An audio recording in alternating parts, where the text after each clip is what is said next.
Cadena.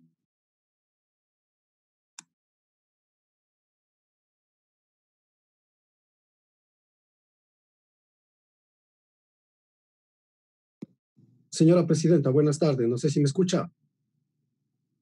Sí, se le escucha claramente. ¿Se me escucha, señora presidenta? Gracias, señora presidenta. Un saludo a los compañeros legisladores, al pueblo ecuatoriano, a mi provincia del Carchi. A más de un legislador de diferentes bancadas le he escuchado en el transcurso de este importante debate decir que la voz del pueblo es la voz de Dios. Y efectivamente es así. Pero esta asamblea no ha sabido escuchar lo que dice el pueblo, o al menos es la percepción que yo alcanzo a distinguir. Y por eso también se ha hablado de que se ha alejado de la realidad de la sociedad esta asamblea. Y ahí están los términos y los resultados cuando tenemos unos parámetros muy bajos de credibilidad y una desinstitucionalización por parte del Estado ecuatoriano. El día de ayer que hablábamos sobre las reformas a la ley de la función legislativa, advertíamos de que vienen haciendo, a raíz de la Constitución del 2008, leyes que permitieron un sinnúmero de irregularidades que hoy lamenta el país y que hoy aquejan a la sociedad. Bien lo decía el asambleísta Pavel Muñoz, legislaciones programáticas. No ha habido esa legislación programática y por eso es de que si nosotros decimos que la voz del pueblo es la voz de Dios, seamos realistas en lo que pide el pueblo. ¿Qué es lo que pide el pueblo llano? El pueblo llano pide más trabajo, el pueblo llano pide más seguridad, el pueblo llano pide una reforma a la seguridad social, una reforma al Código de Trabajo. Más de 5 millones de ecuatorianos no tienen trabajo y no se hace nada. No se ha debatido eso. La seguridad social en una incertidumbre, no hay plata para pagar las jubilaciones o las pensiones de nuestros jubilados, de nuestras personas. Estamos en zozobra en ese sentido. ¿Cuántos maestros hasta ahora, más de 10 años esperando su incentivo, el pago de su incentivo jubilar? El pueblo ecuatoriano pide de que se tengan resultados concretos por parte de los asambleístas, que no vayan asambleístas a venderse, que no vayan asambleístas a transar para cargos públicos e incluso cobrar diezmos. Por eso es el desprestigio. Si hoy le preguntamos al pueblo ecuatoriano que sea la asamblea bicameral, no le interesa mayor en ese sentido. Lo que le interesa es de que vaya gente que vaya a trabajar y represente verdaderamente al pueblo. ¿Para qué tener tanto legislador cuando hay legisladores que son levantamanos o que son obedientes a disposiciones por otros intereses? Eso es lo que le interesa. Pero, señora presidenta y compañeros legisladores, veamos el meollo del asunto. ¿De dónde nace este tema? ¿De dónde nace el por qué está la situación en el país, la desinstitucionalidad del Estado? Miren, los partidos políticos.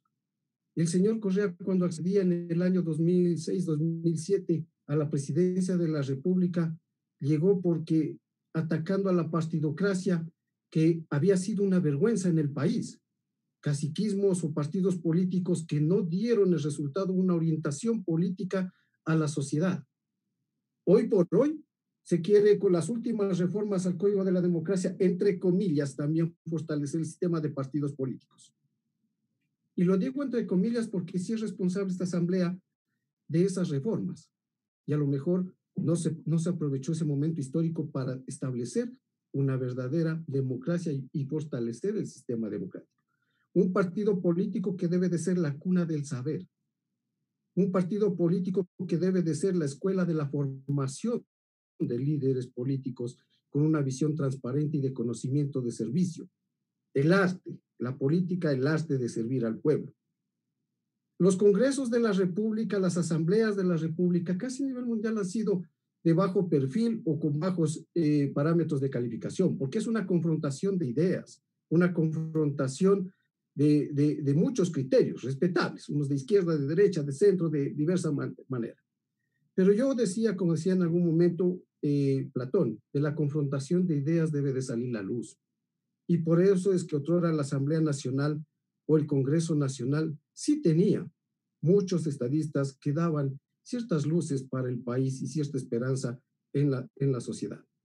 Situación que lastimosamente hoy no se la ve, porque más prevalece un sentimiento de una ideología o tratar de defender lo indefendible. Nuestro país es muy rico, en todo sentido, en recursos naturales, en recursos mineros, en su gente, en sus personas. Lastimosamente, ha habido una polarización que en los últimos años se ha acentuado y esa corrupción es lo que lo está minando y lo está desbaratando y a eso ha abonado la clase política. Cuando vemos y decimos, bueno, 20 constituciones en el Ecuador, 190 años. Pero ¿cómo ha funcionado también la República? Hoy por hoy necesitamos hacer reformas a la Constitución. Tenemos una Constitución en donde se establece y se garantiza la educación hasta el tercer nivel. 1 millón de jóvenes que no pueden ingresar a las universidades y que aspiran a tener una oportunidad para que el Estado ecuatoriano les garantice esa preparación. Y queremos poner de que se haga una bicameralidad en donde uno de los requisitos sea tener cuarto nivel. Estamos privilegiando a lo mejor solo para la clase pudiente o para las personas que se educan en universidades privadas. Si no puedo acceder al tercer nivel, peor voy a tener el cuarto nivel, cuando el Estado se comprometa en ese sentido. Y por eso es de que hay que hacer reformas constitucionales, no solo de estos tres temas. Debemos abonar el camino para que el próximo gobierno vaya haciendo lo que necesita en este momento el país. Más trabajo, más seguridad, el combate a la corrupción, dar mejores oportunidades, crear nuevas universidades, tener recursos económicos más frescos, establecer la transparencia dentro de una administración pública. Se ha burocratizado el Estado ecuatoriano, un sinnúmero de instituciones que hoy no tienen razón de ser. No tienen razón de ser, duplicidad de funciones, cuando bien se pudo haber fortalecido los organismos de control como la Contraloría General del Estado, la Procuraduría, las superintendencias. Se creó este famoso Consejo de Participación Ciudadana, que como se lo ha dicho, a lo mejor la intención era buena, pero fue un fracaso total porque todos sabíamos cuál iba a ser el superintendente, cuál iba a ser el contralor, cuál iba a ser el fiscal, porque eran los amigos del gobierno. Y por ahí se dice de que es que hay que corregir y enmendar errores. No, señores, lo que hay que es fortalecer la institucionalidad, pero de lo que ha tenido el Ecuador, garantizando y corrigiendo los errores como fue la creación de este organismo. Mire, la Asamblea Nacional es el primer poder del Estado. ¿Por qué? Porque hay la representatividad de todas las provincias, de todas las etnias, de todas las personas, hasta el último rincón del país. Qué pena de que lastimosamente en los últimos años esa representación ha sido disminuida porque han traicionado a sus propios electores. Pero ahí está la representación. Se decía de que queremos volver a los corrillos donde había la troncha, el hombre del maletín. Yo me pregunto, y volver al esquema o estar en un esquema en donde un solo partido direccione y haga todas las cosas, y el principal poder del Estado dejarlo como la última rueda del coche. No, señores, necesitamos procesos transparentes, en donde la primera función del Estado bajo procesos claros, de veedurías, donde la academia debe de tener una verdadera participación, se pueda escoger a las mejores personas que independientemente puedan ejercer sus cargos. Siempre vamos a estar, por ejemplo, respaldando la independencia jurídica de la función judicial que deben de tener. No existe una democracia verdadera cuando está una justicia maniatada a poder alguno. Por eso siempre defendemos la independencia de la función del Estado. Yo creo que, señora Presidenta y compañeros legisladores, de que hoy es una tarde histórica. Primero porque hay la voluntad y se abre este debate de reconocer de que el Estado ecuatoriano, más allá de ideologías o de imponer un criterio, necesita una verdadera transformación constitucional. Mire, ¿cómo no decir? Bueno, se abre la Constitución del 2008, la ciudadanía universal. Ciudadanía universal, acogiendo lo que establece la Carta de Derechos Humanos. Y hoy por hoy tenemos en nuestras fronteras y en el Ecuador llenos de venezolanos que están apuñalando a la gente, están delinquiendo y no se puede hacer ni siquiera la deportación, porque la Constitución lo prohíbe. ¿Eso está bien? Para mi criterio no. Y por eso es de que se debe de establecer ciertas correcciones, y aspiro de que esta comisión pueda articular, no con el miramiento de ninguna naturaleza. Miren, la Constitución habla de los gobiernos regionales, nunca se los implementó desde el 2008. Todavía sigue constando eso. Cuando se habla en el artículo 249 de privilegios, excepciones para las fronteras, que nunca nos se ha dado nada de excepciones ni privilegios. Las fronteras estamos muriendo del hambre y estamos en zozobra. Gobiernos indolentes que no han cumplido y no han hecho cumplir con las constituciones. Y que han sido los gobiernos que hicieron esta constitución, dicho sea de paso. Por eso yo felicito, señora presidenta, de que sigamos abonando en este debate, sigamos estableciendo las reformas que nos conlleve el día de mañana a dar un Ecuador de progreso, de prosperidad, de seguridad, que garantice el acceso a la educación, que garantice un privilegio en sus fronteras. La vida en frontera es muy difícil en estos momentos, peor de pandemia. Una constitución que le garantice al ciudadano tener los mismos derechos y la igualdad entre todos los ecuatorianos. Cuando no exista un sistema financiero, un sistema de banqueros que lo están estrangulando al pueblo ecuatoriano con intereses de 14, 15 y hasta el 20%, que garantice de que las leyes se cumplan, un sinnúmero de leyes que ha aprobado la Asamblea, pero han pasado como el viento o están como letra muerta. ¿Dónde está la ley del emprendimiento que aprobó esta Asamblea? Donde habla de privilegios, créditos preferenciales, no hay un real partido por la mitad. La ley humanitaria, que de humanitaria no tiene nada y que lo único que ha servido es para cercenar los derechos de los trabajadores. De los beneficios, nada. Ley de desarrollo fronterizo, como lo decía. Y por eso es de que nosotros sí estamos de acuerdo de que se empiece un verdadero debate y escuchando a la sociedad civil. Me preocupa, señora presidenta, lo que se ha dicho. ¿Qué transitoria va a ser? ¿Desde cuándo van a regir estas enmiendas? Lo que se necesita es, por ejemplo, lo que decía el asambleísta Ron, que en el artículo 118 de la Constitución, cuando hablamos de asambleístas nacionales, que no ha existido diferenciación alguna. Ese artículo es bajar el número de asambleístas, es lo que pide la gente, pero no es por el número en sí, sino por la calidad también que ha existido de asambleístas. Y ahí hay una corresponsabilidad de los partidos políticos, de saber a quién proclaman o a quién incentivan para que sean candidatos y tengan esta representación. Cuando vemos de que incluso ha habido traidores de ese sistema de partidos políticos, bailarines que están de tumbo en tumbo y camiseta en camiseta, y a la hora de la verdad llegan a venderse porque no fueron ni leales ni con su pueblo, peor con una organización política. Eso es lo que hay que fortalecer para tener una verdadera democracia y una buena representatividad. Tener la proporcionalidad dentro de todas las regiones. A eso es lo que queremos nosotros abonar como asambleístas en este periodo. A eso es lo que nosotros queremos decirles. Mire, no hace falta ser bicamerales. Yo le veo muy peligroso el tema, al menos como se lo está planteando, de que existan 35 senadores privilegiados, a lo mejor, de las provincias más numerosas del país. Las provincias pequeñas como la provincia del Carchi nunca a lo mejor tendrán una representatividad en el Senado.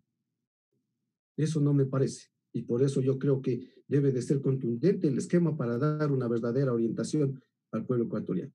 ¿Acaso estas reformas van a regir para el 2025, cuando se elija la siguiente asamblea después de este enero del 2021? No creo que se deba jugar así de esa manera con el pueblo ecuatoriano. El pueblo ecuatoriano necesita reacciones e incluso decisiones ya. El tema económico, el tema social, el tema político ya no aguanta más en este país. Y yo creo que las fuerzas políticas, con el respeto que todos nos merecemos, los compañeros de la Revolución Ciudadana, los compañeros de Alianza País, los compañeros de CREO, Social Cristiana, todos debemos entrar en un consenso y anteponer de que el pueblo ecuatoriano, la camiseta del Ecuador es la que verdaderamente nos debe de imponer, la que se debe de imponer y representar. Señores, cuando sigamos buscando los intereses partidistas o buscar los intereses grupales, irá de tumbo en tumbo la clase política y necesitamos cambiar esta forma de hacer política, transparentando las cosas, más allá de defender cualquier cosa, hay que defender a la sociedad que hoy por hoy se está desgranando. ¿Cómo no estar de acuerdo? ¿Cómo no estar de acuerdo de que tenga una independencia la fiscalía? Le decía de que siempre vamos a estar de que la justicia debe de tener una independencia. Pesos y contrapesos va a existir, porque la Asamblea Nacional va a ser la fiscalizadora y va a ejercer control político sobre esto. Entonces, ¿a qué tenemos miedo? ¿Quién nos ha dicho de que el Consejo de la Judicatura ha dado los resultados previstos desde la Constitución del 2008? No lo creo. Miren, en el 2008 hubo el señor Rodríguez, hubo el señor Yal, en el Consejo Transitorio también. Revisen cuántas sentencias en ese Consejo Transitorio de hace pocos años atrás, sentencias que sacaron direccionadas desde el Consejo de la Judicatura para los estudios jurídicos de algunos miembros del Consejo de Participación Ciudadana o algunos funcionarios. A eso pues hay que hacer una fiscalización. Una Contraloría que el día de mañana no se venga a decir de que no son responsables este gobierno del actual Contralor, porque ellos han sopacado para que se quede y se incentive esas situaciones. No hemos fiscalizado lo que está haciendo esta Contraloría actual. Ojalá mañana no tengamos una sorpresa peor que la que tuvimos con Poli. Y no es por lavarse las manos nadie, sino que aquí la fiscalización y de la Asamblea Nacional debe de ser oportuna y debe de ser clara y transparente y que no se vea bajo miramientos de ninguna naturaleza. Porque aquí cuando se quiere fiscalizar, después dicen perseguidos políticos, cuando han sido terroristas incluso en todo sentido, que han llevado a nuestra sociedad a una polarización y lo han saqueado al país, muchas de las personas, no solo este gobierno, ni el anterior, sino algunos gobiernos atrás, y por eso debemos de cambiar la forma de hacer política en este país. Hay que hacer el robustecimiento de los partidos políticos, pero no con partidos políticos en donde se les entrega plata y no dan ni siquiera la mínima muestra de una fiscalización en ese tema. ¿O acaso ya han aclarado qué pasó con los fondos que tenía un partido político y que se los gastaron en cirugías incluso de sus integrantes, comida de perros, y hasta ahora todavía el Consejo Nacional Electoral, este y el anterior, no han dado ningún informe? Eso es lo que le preocupa a la gente. Eso es lo que le preocupa a la sociedad, de que muchas veces estamos solo bla, bla, bla, bla y nada de efectividad. Señora Presidenta, yo espero de que este sea un comienzo para que en forma seria, en forma responsable, nos vamos dando cuenta qué es lo que se necesita cambiar. Como decían algunos legisladores también, no se puede decir que todo ha sido malo. Hay cosas positivas, hay cosas que se debe de fortalecer incluso, pero también hay muchas cosas que se debe de cambiar y una de ellas es el tema de la función legislativa. La función legislativa no a bicameralidad, sino a fortalecer un trabajo con la ley de la función legislativa, en donde otro mecanismo opere administrativamente. Eso es lo que nos va a permitir incluso tener leyes a su debido momento. ¿Cuántos proyectos de ley? Usted como legislador, uno se presenta un proyecto de ley, se lo discute a los 2, 3 años, en el mejor de los casos. Terrible, terrible. Y eso es lo que le hace falta a la función legislativa, ser más operativa y más coherente para poder entablar las reformas legales y el esquema jurídico que merece y que necesita en este momento el Estado ecuatoriano.